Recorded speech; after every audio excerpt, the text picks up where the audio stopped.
আজকের ভিডিওটা তাদের জন্য যারা রান্না করে খেতে এবং রান্নার ভিডিও দেখতে পছন্দ করেন। পাশাপাশি আমি আপনাদের সাথে শেয়ার করব স্পেশাল একটা ডেজার্ট যেটা আপনারা প্রায় 1 মাস পর্যন্ত বাসায় রেখে খেতে পারবেন। পুরোটা ডেজার্ট শুকনো উপকরণ দিয়ে বানাবো, তাই অনেকদিন রেখে খেতে পারবেন। আসসালামু আলাইকুম এভরিওয়ান, আমি Shahida Akter. Welcome back to Shahida's cookings and tips. আমি বলছি লন্ডন থেকে। তো আজকের ভিডিওতে আমি খালি রান্নাই দেখাবো। তো রেগুলার রান্নার জন্য আমি এখানে মিষ্টি কুমড়া ফ্রাই করে নিচ্ছি, আর এখানে আমি গরুর বুড়ি রান্না করব। কালকে রান্না করবো, বাট আজকে একটু নেড়েছে কষিয়ে রাখতেছি, তাহলে কালকে রান্না করলে টেস্টটা অনেক বেশি ভালো আসে। তো যেটা আমি ছোটোকাল থেকে দেখে এসেছি, আমার মা এভাবে করে আসছে, তো আমি সেটাই ফলো করি, এই আর কি। তো এটাকে কষিয়ে রেখে দিব। তো এখানে আবার আমার মিষ্টি কুমড়া ভাজিটা হয়ে গেছে, আর এখানে আমি ইচ্ছা মতো ধনিয়া পাতা দিয়ে দিয়েছি, দিয়ে আমি রান্নাটা ফিনিশিং করে নিয়েছি। তো আজকে মিষ্টি কুমড়া টুকরোগুলো অনেক বড় বড় করে কাটছি, কারণ হয়েছে যে ইদানিং কি হয়, মিষ্টি কুমড়াগুলো রান্না করলে খালি গলে যায়, আলু ভর্তার মতো হয়ে যায়। তাই বড় বড় করে কেটেছি। তো আজকেরটা মাশাআল্লাহ অনেক পারফেক্ট হয়েছে।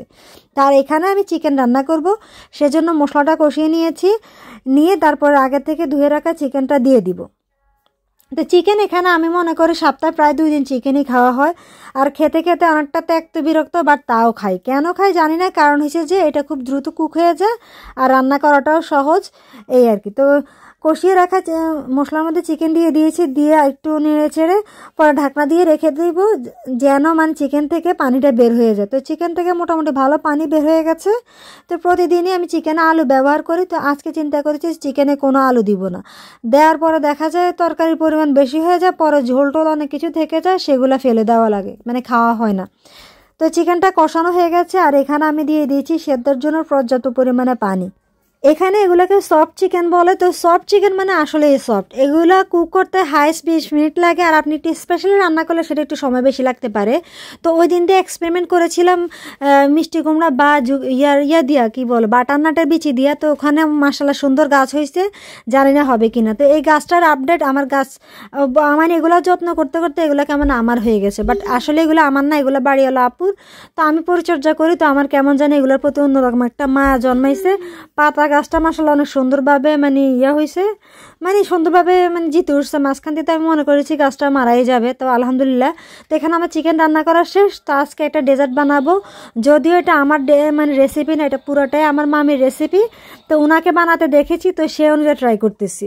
তো এখানে আমি বাটার দিয়েছি, বাটারের মধ্যে সেমাই দিয়ে একটু নেড়ে নিয়েছি, আর এখন দিয়ে দিচ্ছি গুঁড়া নারকেল, শুকনো নারকেল যেটা। নারকেল আপনার দিয়ে যতটুকু পছন্দ করেন সেই হিসাবে দিবেন। আমি তো ইচ্ছা মতো নারকেল দিয়েছি। শুকনো নারকেল দেওয়ার পরে এটাকে আবার সুন্দর মতো নেড়ে নিব। নারকেলটা একটু ভাজা ভাজা হইলে যেন নারকেলটা একটা ফ্লেভার বের হয়ে আসে, তারপরে অন্যান্য উপকরণ দিব। তো নারকেলটা ভাজা ভাজা হওয়ার পরে এখানে আমি কনডেন্স মিল্ক দিয়ে দিয়েছি।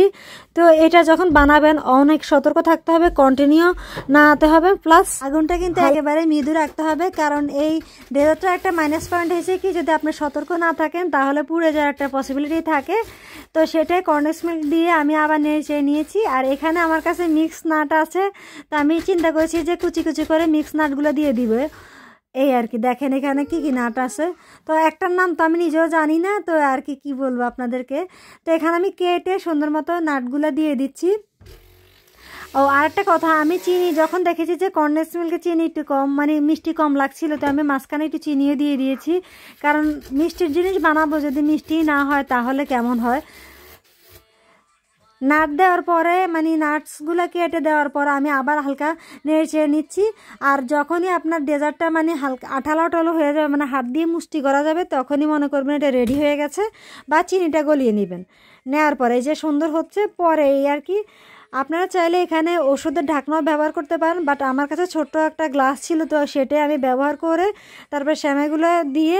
এটা কিন্তু যখন করবেন গরম থাকা অবস্থায় করতে হবে, যদি ঠান্ডা হয়ে যায় তাহলে ওটা ঝুরঝুরে হয়ে যাবে, তখন আর আপনারা এই শেপ দিতে পারবেন না। মোটামুটি গরম থাকা অবস্থায় এভাবে শেপ করে নিতে হবে। আর একটা ব্যাপার সতর্ক থাকবেন যে আবার হাত পুড়ে ফেলবেন না, পরে বলুন আপুই বলছে গরম থাকে করতে, আর আপুর কারণে হাত পড়া গেছে। তো এই ক্ষেত্রে আপনারা এটাও সতর্ক থাকবেন। তো আমার সবগুলো বানানো হয়ে গেছে, তো এগুলো আমি এখন কন্টেনারে এয়ারটাইট বক্সে রেখে দিচ্ছি। আর গতদিন যে বানিয়েছিলাম ওখান থেকে 1 পিস কেকও রয়ে গেছে, তো চিন্তা করলাম সেই বক্সে রেখে দিই। তো আমার নিজের জন্য এগুলো বানাইছি, আর আপনাদের ভাইয়ের জন্য এখানে আমি সেমাই রান্না করতেছি, কারণ ওই মুচমুচে ডেজার্টটা তার পছন্দ হবে না, তাই তার জন্য আমি সেমাই রান্না করতেছি নারকেল দিয়ে। তো সবাই ভালো থাকবেন, আমাদের জন্য দোয়া করবেন। আজকের মতো আল্লাহ হাফেজ।